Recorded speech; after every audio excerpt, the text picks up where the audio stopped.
Welcome back, Nudgers. Today, let's rewind the clock way back. Before Netflix and chilling, before Wi-Fi, before sliced bread. Today, we're going on a journey to the dawn of agriculture. This is where our ancestors traded up their nomadic adventures for something even more revolutionary. Buckle up, because we're going to the OG paleo and primal style. The hunter-gatherer hustle. Imagine life on the go, chasing antelope herds with sharpened sticks used as spears, dodging mammoths, and foraging for berries, and just hoping you're not the next meal for the neighborhood saber-toothed tiger. Welcome to the hunter-gatherer lifestyle. Definitely more exciting, sure, but it wasn't even close to a walk in the park. Seeds of change.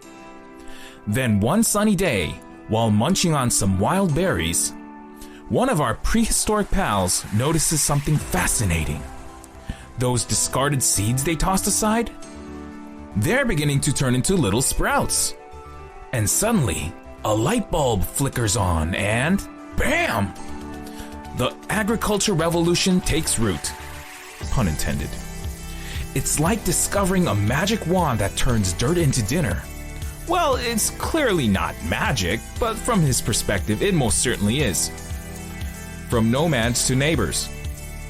With their newfound plant superpowers, our ancestors are finally able to take a break from the nomadic hustle and decide to settle down.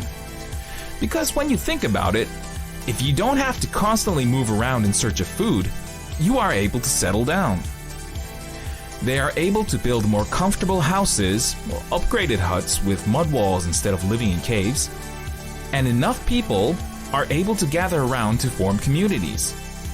Life is starting to get comfortable, cozy, and maybe even a tad predictable. The ripple effect. But that's not all. Agriculture unleashed a ripple effect that changed everything. With more food, that equals more people.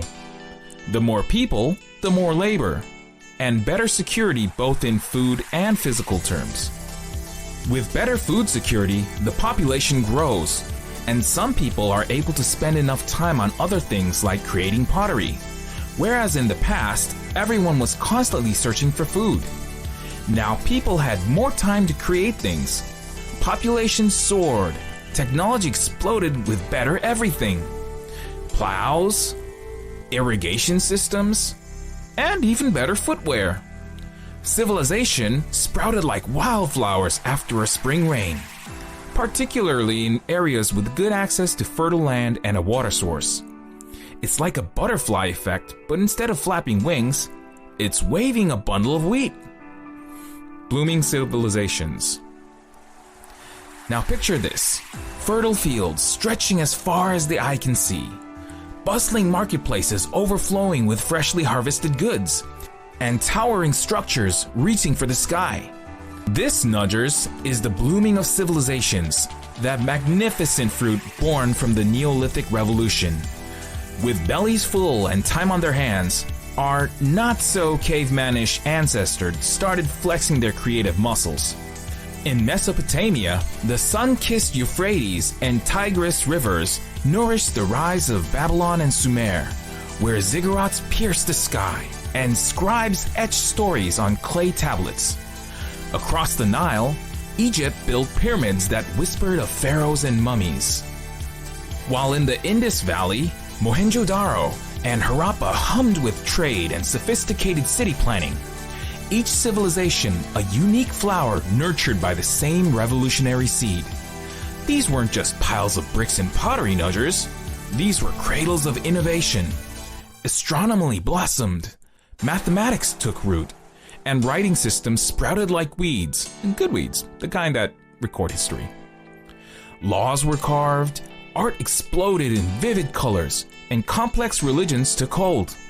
It was a symphony of human potential unleashed by the steady rhythm of agriculture.